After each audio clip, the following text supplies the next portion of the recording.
한 절씩 교독하고 마지막 절은 합독하도록 하겠습니다. 교독합니다. 그러므로 너희는 이렇게 기도하라. 하늘에 계신 우리 아버지여, 이름이 거룩히 여김을 받으시오며 나라가 임하시오며 뜻이 하늘에서 이루어진 것 같이 땅에서도 이루어지이다. 오늘 우리에게 일용할 양식을 주시옵고 우리가 우리에게 죄 지은 자를 사하여 준 것 같이 우리 죄를 사하여 주시옵고 우리를 시험에 들게 하지 마시옵고 다만 악에서 구하시옵소서. 나라와 권세와 영광이 아버지께 영원히 있사옵나이다. 아멘. 여러분 왜 안 읽으셨어요? 네. 여러분 저 혼자 읽죠 뭐. 예. 이 옆 사람에게 다시 한번 인사하도록 하겠습니다. 당신과 하루 종일 함께 있다 보니 정들었습니다. 네. 교회가 하루 종일 함께 있는 거 참 기쁨이라고 생각합니다. 저는 이제 앞으로 빛가서금교가 저녁 예배도 만들어질 건데 이렇게 있으면 하루 종일 같이 있었으면 좋겠어요. 그래서 그 같이 있는 게 기쁨이 될 수 있는 은혜가 우리 안에 있었으면 좋겠습니다.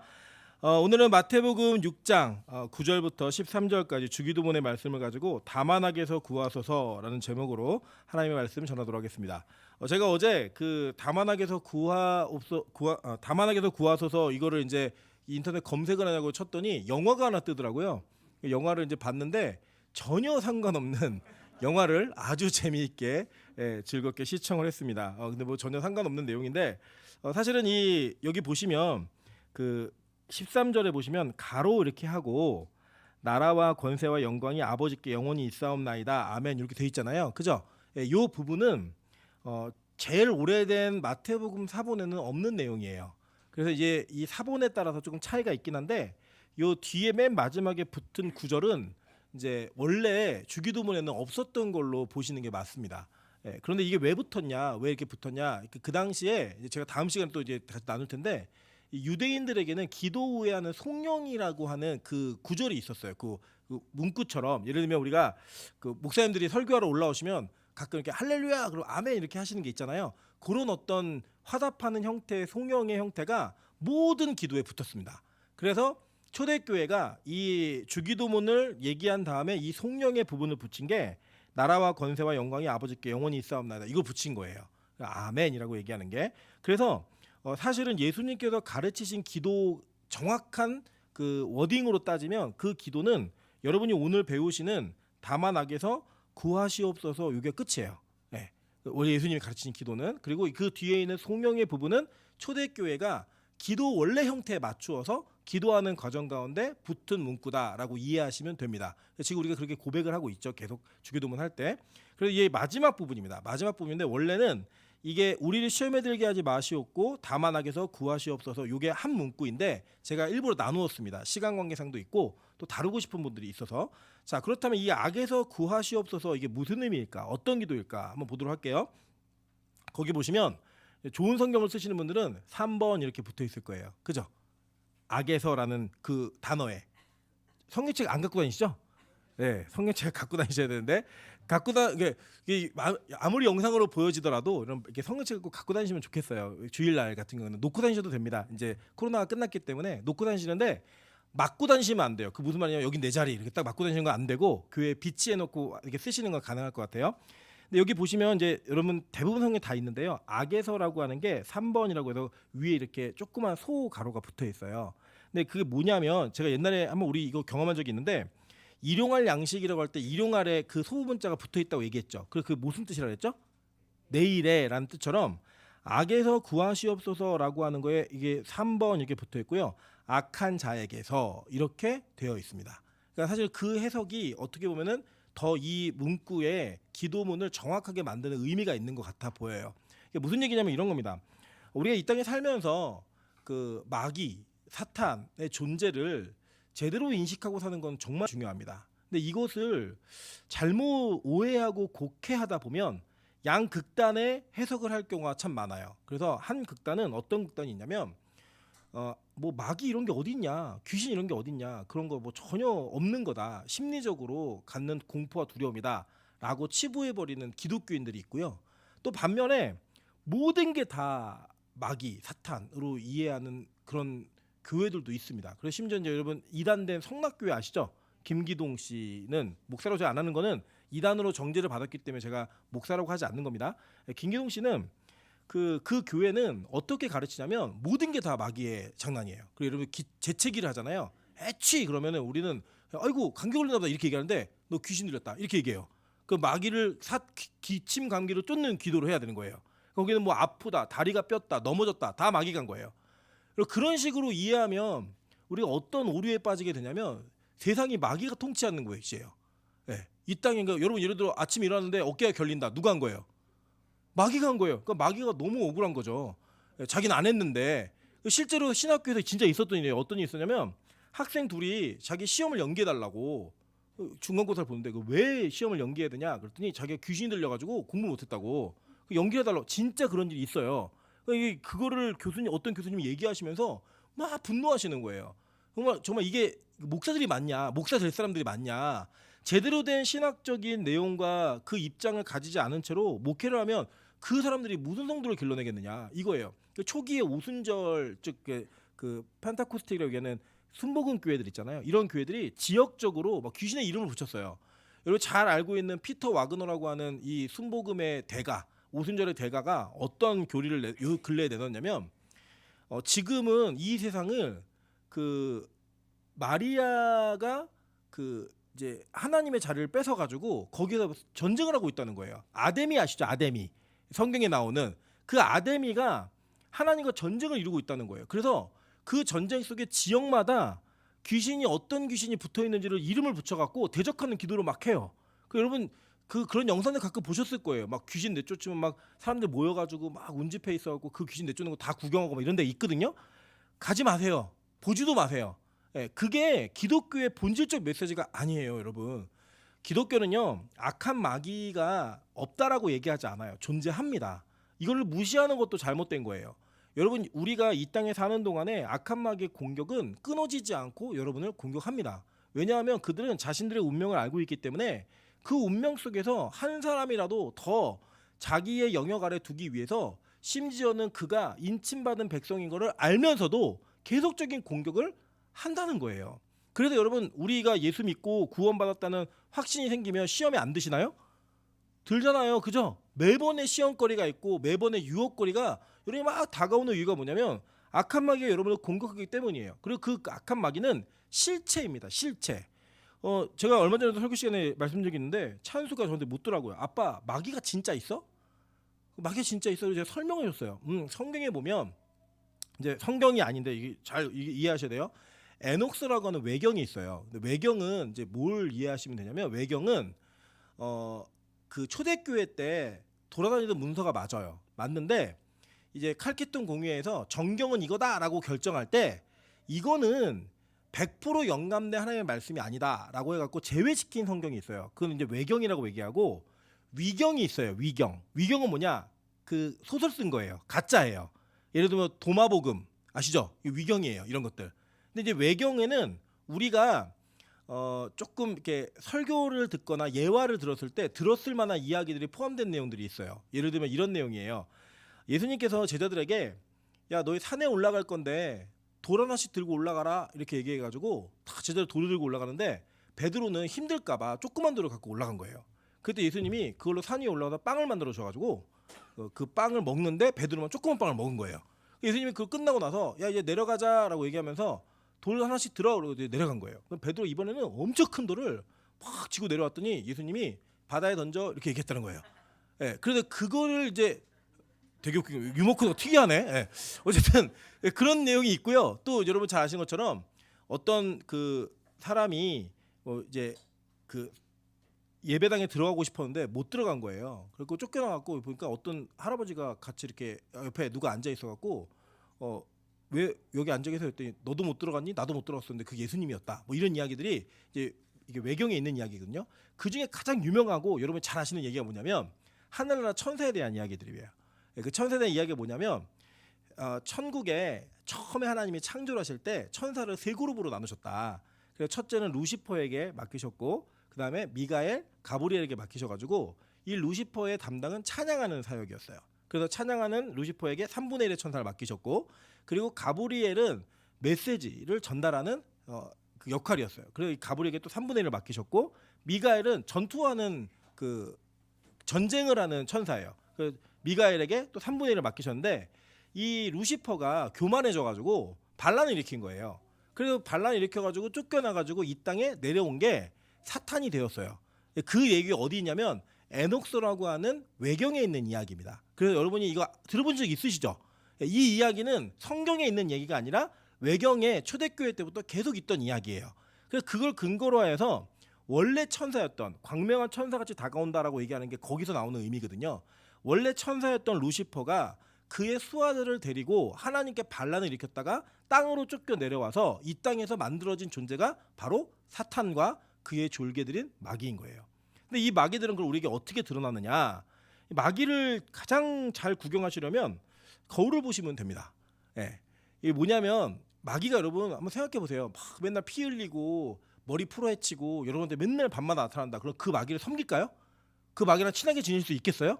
그렇지 않아요. 여러분 마귀는요. 여러분에게 가장 매력적인 모습으로 가장 여러분에게 유익을 줄 것 같은 모습으로 다가온다는 거예요.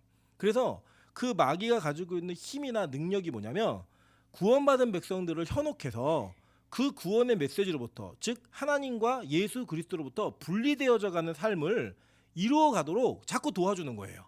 그걸 자꾸 유혹하는 자를 끌어내는 거예요. 그리고 여러분이 자꾸 죄를 안 짓고 싶은데도 죄를 짓고 난 후회하잖아요. 나 다신 그러지 말아야지. 그렇게 얘기해놓고 또 진다 안 진다. 또 지잖아요. 예를 들면 막 사람들 막 욕하고 미워하고 이런 걸 막 해놓고 후회가 되죠. 아, 하지 말아야지. 그래놓고 또 한다 안 한다. 어느새 하고 있는 우리의 모습을 발견하는 거예요. 그게 뭐냐면 마귀가 자꾸 우리에게 밥을 주는 거예요. 이거 먹고 따라와. 이거 먹고 따라와. 그 실제로 그 마귀가 존재하고요. 그 악한 자의 통치 아래 우리가 살고 있다라고 성경은 얘기하고 있는 겁니다. 그래서 마지막 기도는 무슨 기도냐면 하나님 우리를 그 악으로부터 구해달라고 하는 구원의 호소를 하라는 거예요. 기도 속에.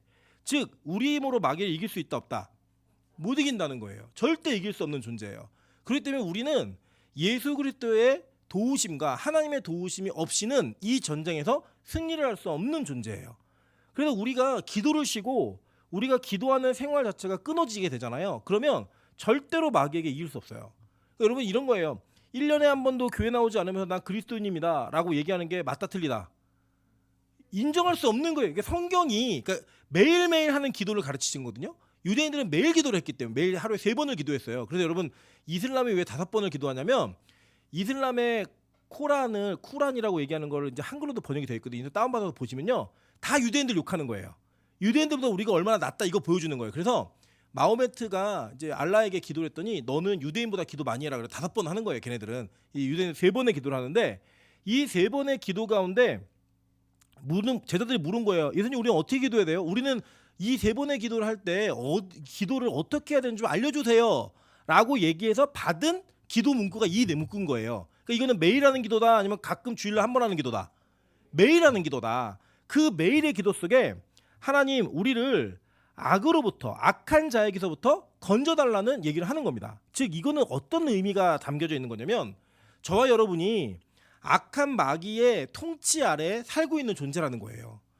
그 세력에 눌려 살고 있는 존재이기 때문에 하나님의 도우심이 없이는 그 실체로부터 벗어날 수 없는 연약한 존재이라 우리가 그것을 기도하며 구하지 않으면 그렇게 살 수밖에 없는 그런 존재가 될 수밖에 없다라고 이 기도 속에 그 내용이 의미가 포함되어 있는 겁니다. 여러분 귀신 들린 사람 실제로 보신 분들 계시죠? 그리고 그 경험을 했었던 분도 계시고 뭐 싸웠던 분들도 계실 거예요. 여러분 악한 마귀가 진짜 있어요. 제가 오늘 이 설교는 제가 제 개인적인 체험이 있지만 우리 교회에게 또 이 문구에 유익이 되라고 드리는 말씀이에요. 하늘문에는 이러한 과정 때문에 예배자가 되어진 분들이 계세요. 그 중에 이제 그 하늘문에 가시면 저희 어머니가 찬양을 할 때 누군가 밑에서 찬양을 같이 하는데 가끔 어떤 분들은 물으세요. 저희 어머니 립싱크 하시냐고, 뭐 틀어놓고 하시냐고 이렇게 얘기할 정도로 이렇게 파워 있게 찬양하는 친구가 있는데 그 친구가 저랑 25년 된 친구예요. 그러니까 이제 제가 올해 45인가 6인가 잘 모르겠어요. 만원이 돼갖고 모르겠는데 어쨌든 20살 때 만난 친구예요. 그래서 이 20살 때 만난 친구인데 이 친구는 너무 선하고 착한 친구였어요. 그러니까 이게 말은 대화량은 조금 많은데 한 번도 남을 욕하는 것도 들어본 적이 없고 누구를 얘기할 때 항상 좋은 얘기들만 해주고 교회 안에서 굉장히 좋은 리더로서 많은 조언들을 거느리고 가르치던 친구예요. 근데 이 친구에게 어느 날 전화가 온 거예요. 저에게 전화가 와서 하는 내용이 뭐냐면 자기가 너무 죽을 것 같이 아픈데 너무 무섭다는 거예요. 죽음에 대한 공포가 너무 심해서 이 공포 때문에 일상생활을 할 수 없을 정도다 얘기를 하더라고요. 그래서 어디가 어떻게 아픈데 그랬더니 그냥 지하철 가다 쓰러지고 길거리 가다 쓰러지고 육교에서 쓰러지고 이런 일이 너무 비일비재하다는 거예요. 병원 가서 받아봤니 했더니 병원에서 뭐 MRI, CT 뭐 다 촬영을 다 했는데 병원에서는 아무 문제가 없다는 거예요. 아무 문제가. 그래 그 어려움이 계속 있다 보니까 자기가 그게 오면 심장이 터질 것처럼 뛴대요. 막 이게 빵 터질 것처럼 뛴대요. 그러니까 너무 그게 고통스럽고 힘들어서 자기가 죽으면은 지옥 갈 것 같은 느낌이 너무 든다는 거예요. 그래서 제가 야 우리가 하나님을 믿고 있고 예수 그리스도 믿는데 설사 죽더라도 그런 일은 없어 걱정하지 마 그랬더니 그게 자기 믿음이 안 생긴다는 거예요. 근데 그 친구는 너무나 성경 공부를 잘 가르치고 성실한 친구예요. 신방도 잘하고 사람들 세우고 안 나오는 애들도 그 친구 맡으면 다 교회를 다시 오게 되는 그런 좋은 리더였다고요. 그런데 그 실체가 악한 마귀의 실체가 그에게 드러나면서 그의 영혼과 육체를 파괴하기 시작합니다. 그 파괴는 너무나 고통스러운 거예요. 그러니까 우리가 이거를 참어 견뎌봐 에이 그게 심리적인 거야 이 정도 수준이 아니라 정말 죽을 거고 정말 쓰러질 것 같은 거예요. 그래서 이제 이 친구의 이제 내력을 봤더니 자기의 오촌 고모가 무당이에요. 그리고 그 무당이고 자기 엄마가 이 무당인 고모하고 너무 친하게 지내는 거예요. 그래서 이 고모가 이 오촌 고모가 자기를 이렇게 만나서 내린 내용은 뭐냐면 너 신내림이 왔으니 이걸 받아야 난다. 그러니까 우리 흔히 얘기하는 신병이 난 거예요. 예. 그래서 이제 이 친구가 그걸 가지고 너무 많은 고민하다가 그 교회에서 리더까지 하던 친구가 내림꾼 날짜를 받아놓은 거예요. 그리고 저한테 연락이 온 겁니다. 나 이날이나 이제 내림꾼 받기로 했다고. 제가 그 얘기를 듣고 제가 또 그때 당시에 전도사니까 신학생이었으니까 이걸 가만히 두고 볼 수 없잖아요. 그래서 저희 집은 광주였고 그 친구 는 일산이었는데 일산에 쫓아갔습니다. 쫓아가가지고 제가 어머니하고 아버지를 만났어요. 그래서 말씀드린 게 뭐냐면 어머니 솔직히 말씀해 보시라고 이 딸내미 무당 만들고 싶냐고. 근데 아니래요. 그러면 어차피 내림꾼 받은 날짜가 있으니까 그 날짜까지만 저한테 좀 맡겨주십시오. 제가 무슨 연기였는지 모르겠어요. 예. 그래서 이 아이가 그 기간에 낳으면 어머니도 좋고 우리도 좋은 일이니까 보내달라고. 그랬더니 그렇겠다고. 그래서 그 아이를 일산에부터 차에 태워가지고 오는데 저희가 오면서 차를 한 8번을 세운 것 같아요. 죽겠다고 막 난리를 치고 소리를 치는 거예요. 저희가 그 뭐 막을 수가 없는 거죠. 너무 힘이 강하고 이 내용이 있으니까. 그래서 이제 도착해서요. 어떻게 예배를 드렸냐면 뒤에 누워가지고 아무것도 못한 채로 예배를 드리는 거예요. 그냥. 그런데 3일째 되던 날 찬양이 뭐냐면 원수를 다 이기고 무덤에서 살아나셨네 사셨네 예수 다시 사셨네 이 찬양을 하는데 이쪽으로 벌떡 일어나더니 강대성이 뛰어 올라간 거예요. 그래서 막 찬양을 하면서 그 움직일 수 없는 몸이 회복이 되어졌는데 그때부터 영적 싸움이 시작하는 거예요. 그래서 이 친구한테 어떤 일이 벌어지냐면 계속 마귀가 사람들의 상태를 알려주는 거예요. 심지어는 야 너 점심 먹으러 가지 마. 왜? 물어보면 아침이랑 반찬이 똑같아. 그렇죠. 내려간 반찬이 똑같아요. 그리고 누가 예를 들어 나는 저 친구가 참 괜찮은 것 같아라고 얘기하면 쟤 지금 거짓말한다? 이거 알려주는 거예요. 저 사람 11조 안 했다? 뭐 이거 다 알려주는 거예요. 그게 진짜 맞더라는 거예요. 이게 확인해 보면. 그러니까 자기가 느끼는 공포는 더 심해지는 거죠. 누가 말하는 처음에는 막 성령의 음성인지도 이게 성령의 음성인가 이런 생각 들고 너무 고통스러우니까. 그래서 이제 저희 친구도 5명이 이 친구를 가운데 놓고 매일매일 새벽마다 모여서 기도하기 시작했어요. 그 시간 정해놓은 게 아니라 명숙이 이상해. 발작이 일어났어. 그러면 그냥 다 모이는 거예요. 2시간, 3시간. 그래서 잠을 못 자는 그 사태가 벌어지는 거죠. 만나서 기도하면 3시간, 4시간 기도하는데 저는 그 친구가 욕을 하는 것도 처음 들어봤고 여자아이인데 말을 하면 남자 목소리가 나와요. 네. 그리고 제가 기도하다가 그 실체인 그 마귀가 그 아이를 공포스럽게 만드는 그 형상을 제가 봤어요. 그러니까 나 이런 사람 봤어. 그랬더니 자기 외삼촌이래요. 그 외삼촌이 남산에서 도 닦다가 산에서 돌아가셨대요. 그러니까 가장 공포스러운 모습으로 나타나는 거예요. 그러니까 외삼촌이 나타나는 게 아니에요. 그게 그 아이에게 가장 공포스러운 모습으로 나타나는 거죠. 그래서 그 싸움을 21일을 합니다. 21일을. 그 21일 이후에도 계속 그런 일이 벌어지면 저희가 언제든지 모여서 기도를 했어요. 그래서 그 과정 끝에 지금 완전한 회복이 되었고 그 완전한 회복 속에서 이 친구의 영혼에는 어떠한 영적인 공격이 있거나 누군가 그런 공격을 당한 사람이 있잖아요. 목숨 걸고 찬양을 해요. 아무도 못 따라가요. 그거는. 왜냐? 그 악한 마귀의 통치가 자기를 괴롭혔던 것이 얼마나 힘들었는지를 알기 때문에. 신기한 거는 저희 5명이 기도를 하는데 저를 뺀 4명이 이 아이하고 하루씩 똑같이 함고 돌아가면서. 네. 그래서 막 운전하고 가다 기절해갖고 차 사고 나고 이런 일이 막 벌어지는 거예요. 계속. 그 공포와 두려움을 같이 느끼니까 같이 기도를 하는 거예요. 같이 싸우는. 그때 제가 느낀 게 뭔지 아세요? 아, 우리가 정상처럼 보이고 평범하게 보이는데 그 평범함과 정상 속 밑에 수면 밑에 깔려 있는 그곳에는 어떠한 악한 영들이 우리를 지배하고 통치하고 있는지 우리 모르겠구나. 그게 빛 가운데로 가지 않으니까 성령의 조명을 받지 못하니까 없다고 생각하고 사는 거예요. 그냥 나 괜찮아, 아무 문제 없어. 그런데 예배의 기쁨도 없고 은혜도 없고 구원의 확신도 없는데 그냥 주일날 예배를 나오고 있으니까 괜찮다고 생각하는 건데 그게 빛으로만 나오잖아요. 그게 실체가 드러나는 거예요. 폭로되는 거예요. 그 폭로가 되고 나면 느끼는 게 뭐냐? 아, 우리 인생 가운데 수많은 부분들이 악한 마귀의 악한 자들의 통치 아래에 있구나. 그래서 여러분 그 통치 속에서 죄를 짓는 거예요. 그 통치 속에서 우리가 하나님이 원하시지 않는 길도 찾고 가는 거예요. 그래서 해야 되는 일이 뭔지 아세요? 여러분이 매일마다 악한 자로부터 나를 구원해 달라라는 기도를 하나님께 해야 되는 거예요. 그래야 이 죄와의 싸움에서 승리할 수 있기 때문에.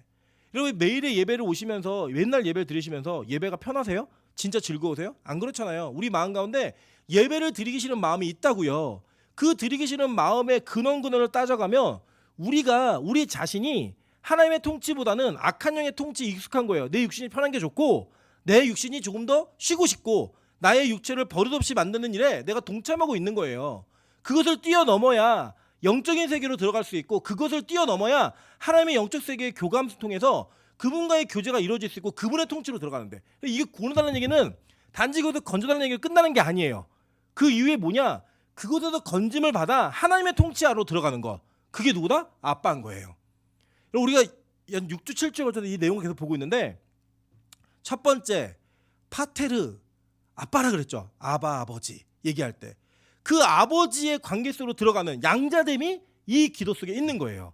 하나님, 내가 악한 자의 자녀였고 그들의 통치 안에 있었던 자입니다. 나를 그곳으로부터 건짐으로 말미암아 하나님의 통치 안으로 들어갈 수 있는 은혜를 우리에게 허락해달라고 그 은혜를 매일 간구하는 거예요. 여러분, 근데 이게 뭐 오늘은 지고 내일은 이런 거 아니에요. 그런데 이게 우리 안에서 완전한 통치로 이루어지지 않기 때문에 그 싸움이 계속 지속되고 있지만 여러분에게는 이 승리가 약속되어져 있습니다. 성경 한 구절 보도록 할게요. 골로새서 1장 13절 보겠습니다. 골로새서 1장 13절. 골로새서 1장 13절. 자, 읽겠습니다. 다 같이. 시작. 그가 우리를 흑암의 권세에서 건져내사 그의 사랑의 아들의 나라로 옮기셨으니. 자, 흑암의 권세에서 건져내사 그의 사랑의 아들의 나라로 옮기셨으니 과거형으로 돼 있죠. 헬라어 동사도 과거형으로 돼 있어요. 이미 우리는 옮겨진 자들이에요. 그러니까 성경에서 많은 구원에 관련된 표현은 시간을 넘어서 버려요. 그러니까 무슨 얘기냐면 하나님의 과거, 현재, 미래는 영원이라는 세계 속에서는 의미가 없는 거예요. 통으로 다 하나님 시간이에요. 그러니까 예를 들어서 하나님께서 박미영 집사를 43살에 하늘문에서 예배하는 자로 부르시겠다라고 약속을 하셨으면 하나님은 그 계획 가셨으면 박미영 집사가 5살 때부터 이미 하나님의 관점에서는 얘는 예배자인 거예요. 이해되세요? 무슨 말인지? 근데 우리 인간의 시간 속에서는 아직 예배를 안 드리고 있으니까 예배자라고 말을 못하는 거죠. 그래서 그 싸움을 싸워가는 싸움 우리에게 여전히 있지만 종국에는 하나님 원하시는 자리까지 가는 거예요.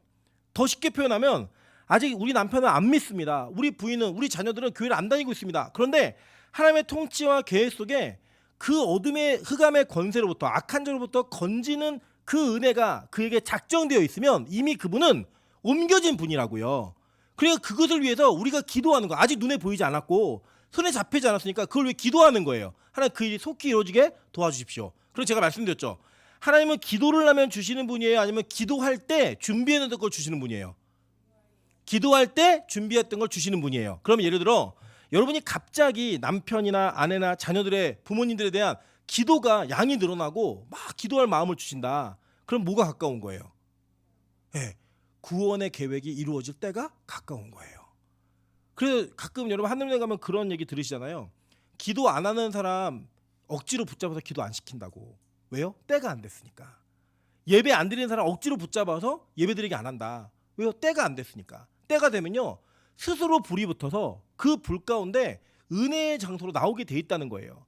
그게 하나님께서 악에서 건지셔서 구원의 계획과 통치를 옮긴 자의 모습이라는 겁니다. 여러분 이게요 우리의 기도 가운데 하나님의 보호막과 하나님의 건지심과 하나님의 구원의 계획이 이루어진다라고 성경은 오늘 우리에게 가르치는 거예요. 그 이거 누구에게 기도라고요? 아빠에게 기도라는 거예요.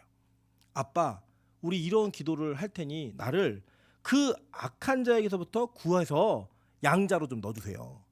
내가 하나님의 자녀가 될 수 있게 도와주세요. 이렇게 기도하는 것이 바로 예수님께서 우리에게 가르치신 마지막 다만 악에서 구하시옵소서라는 기도라는 거예요. 그 이거는 종국적으로는 하나님 나라의 통치가 여러분의 삶 가운데 어떻게 들어오게 될 것인가, 어떻게 들어와야 될 것인가를 가르치고 있는 기도의 내용이라고 하는 것입니다. 여러분 우리가 이 땅에 살면서요 매번 하는 기도가 하나님 이거 좀 주세요, 저거 좀 해주세요, 이거 이루어지게 도와주세요, 이런 기도를 많이 하고 있지만 실제로 예수님께서 우리에게 가르치신 기도의 말미에 클라이막스는 물론 하나님의 나라인데 그 나라에서 그 마지막 마무리를 할 때 그 기도의 내용이 뭐냐? 악에서 구하시옵소서, 다만 악에서 구하시옵소서, 악한 자로부터 건져주세요. 이 기도를 하라는 거예요. 여러분 그것을 기도하시면서 진짜 하나님께서 여러분에게 구원의 계획을 이루어 가실 때 그 구원의 계획이 놀랍게 성취되는, 그리고 그것의 성취됨을 볼 수 있는 저 여러분 되시기를 주님의 이름으로 축원합니다. 같이 한번 우리 찬양으로 기도하며 나가도록 하겠습니다.